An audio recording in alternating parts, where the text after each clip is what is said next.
Okay, Houston, we've had a problem here. This is Houston. Say again, please. Houston, we've had a problem. Houston, we have a problem today. We are going to finalize our conversation about 2.2 in AP Physics C. And yeah, we're going to talk about this. We're going to draw a free body diagram for a system of objects. So we're going to make this a little more complex than the last couple of videos. We're going to draw separate free body diagrams for each individual object within a system. And we'll explain when a system-level free body diagram is enough and when you need to isolate the individual objects. So we've got a little more complex kind of a problem here. So here's the hook, if you will, is we got two blocks connected by a string over a pulley. So we've got this, draw a picture. I got two blocks, block A, if you will, and then I've block B. Let's say make B is bigger. And there's a string, and they're hooked to a pulley, probably with some kind of a weight down here. And the question is, if I have this system, so a system is where you have multiple objects in here, right? Can I draw one FBD, or do I need basically three in this case, because I've got three objects? So the answer is, well, let's figure that out. Let's walk ourselves through this. So a free body diagram of the whole system, so if I thought of this as one free body diagram, it will show only the external forces, okay? Exactly like the internal-external idea from 2.1, any force between objects themselves, internal, and does not appear on the system-level free body diagram. That's an important thing. There's both internal and external forces. So this is going to cause an external force, and the tension between these two, the rope there, is going to be an internal force. So that means if you have a system FBD, you can find the system's overall acceleration, but it cannot be used to find the internal forces like the tension or contact force. For those, you must isolate one object at a time and then find what those forces are. So when we work on this, the key thing, the hook is you could treat this as one full system. Probably you would do A, B as the system. You would treat that as one system and for one purposes, but I could also isolate it when I want to do the internal forces between A and B. Now that might be clear as mud. The examples, I think, will help you figure this out. So let's do an example with some real numbers, right? We've got two blocks. M1 is 3 kilograms. M2 is 5 kilograms on a frictionless table. All right, boom. M1. And we've got M2 connected by a string, so similar to our hook, right? With a 40 Newton pulling force on M2. So this is 40 newtons. Now note, we know a couple things about M1. M1 is 3 kilograms, and this is 5 kilograms. All right, compared to the system FBD to each block's individual. Basically, I want to draw 3 free body diagrams, all right? And also probably figure out the acceleration. That's going to help us. We actually need to do that. So I'm going to do the system-wide here. I'm going to draw a circle, right? I'm going to treat M1 and M2 as one object, all right? And if you think about this, we basically have a force pulling this way that is 40 newtons, all right? We've got also, right, because it's on a frictionless table, we've got the force of gravity down, and we've got the normal force up. So that is the free body diagram for the system. And by the way, for the system, I could calculate because the total mass is 8. So I can basically say that, A equals F over M total. So we can take 40 over 8.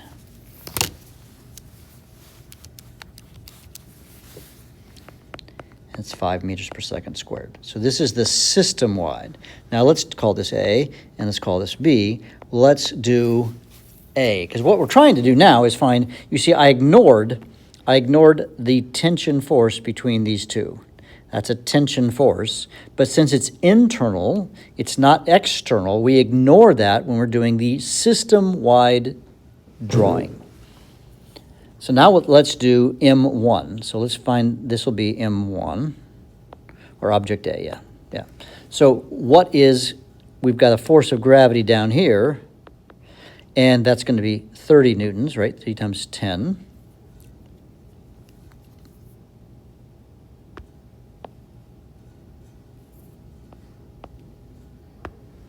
The normal force, it's a flat thing, would also be 30 newtons. Label everything.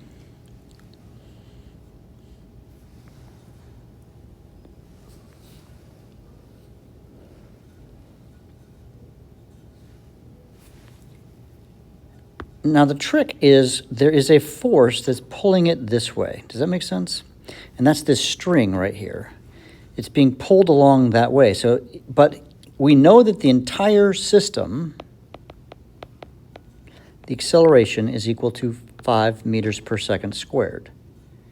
And we know the mass of this object is 3 kilograms. So if I wanted to find what this tension is, I know it's accelerating at 5 meters per second squared, but it only weighs 3. So the force of tension in that rope would be equal to MA, which would be 3 times 5, which is 15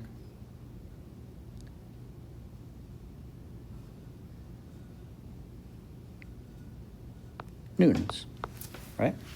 So the force of tension here is 15 newtons. Does that make sense? So when we break it down, now this right here, the 15 newtons, is an internal, not an external force. So this is A. Let's now do B. So we want to break it down into each of them, right? So for B, I'll bet you can figure this out. It's really the same type of a thing. Now in this one, so in B, we, of course, have gravity down. I'm going to draw a little longer because, of course, this is 50 newtons. This would be 50 newtons. These just cancel. This is the force normal, and this is the force of gravity. And we've got a force pulling back here, right? And we've got this, which is the 40 Newton force, right? But we don't know what this force is. But we can figure this out. Since the entire thing is accelerating at 5 meters per second, we can do the same thing we did here. The force tension for object B would be 5 times 5, which is 25. 5 kilograms times 5 meters per second. So this is 25 newtons. And if you think about this, these forces, 15 newtons and 25 newtons, they're going to cancel off the 40 newtons. Does that make sense? And so we can calculate, so this is for object B. This is the free body diagram, and then So find the overall system, right? Find the system, and then what you can do is you can calculate the internal forces in between them. Now, in the last example of this, it's very similar, but sometimes it can get confusing. Now we compare the blocks that are simply touching. So let's say I have M1, 2 kilogram, and I've got M2, now they're touching. Now, in many ways, and then you've got it's sitting on a frictionless force, and it's being applied by a 32 Newton force, and then we can do the system. System is going to be super easy, right? We've got a downward force is 8, so this will be 80 newtons down. Normal force, 80 newtons forward. And we've got 32 newtons this way. So I can solve for A. A is going to be simple. A is going to be, what is A going to be? It's going to be 32 over the total of 8, which is 4 meters per second. But if I want to solve for block A, right? You've got, this is going to be 20 newtons down and 20 newtons up. I probably should, in IP test, make sure you label this. This is the force of gravity. This is the normal force. And you've got this, so what do you do now, right? You might ask this question. I've struggled with this, but in internal force, it's as if there's a string between the two of them. If you think about it, I think it's easier to think about that because what you've got, it's similar to this problem right here, this B right here, you've got a force going forward. So the question is, what is this force, this internal force touching? Well, we know the acceleration is 4, so I can say F equals MA equals 2 times 4, which is 8 newtons. So this is an 8 Newton force that's being pulled to the right. And then it's the same process. So what I'm trying to get at here is sometimes it's easier. I think it's easier to think of it with like a string in between, but it's the exact same problem here as it is down here if they're touching. So envision that there's a string in between them and there are forces between block A and block B.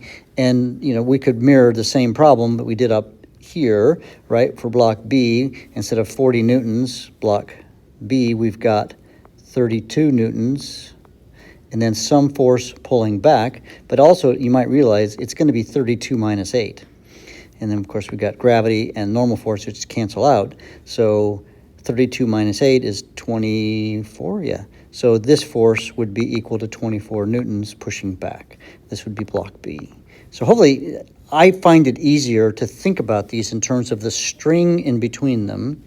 That makes it easier to comprehend when they're touching, but there is a force that is happening between the two blocks, but those are internal forces.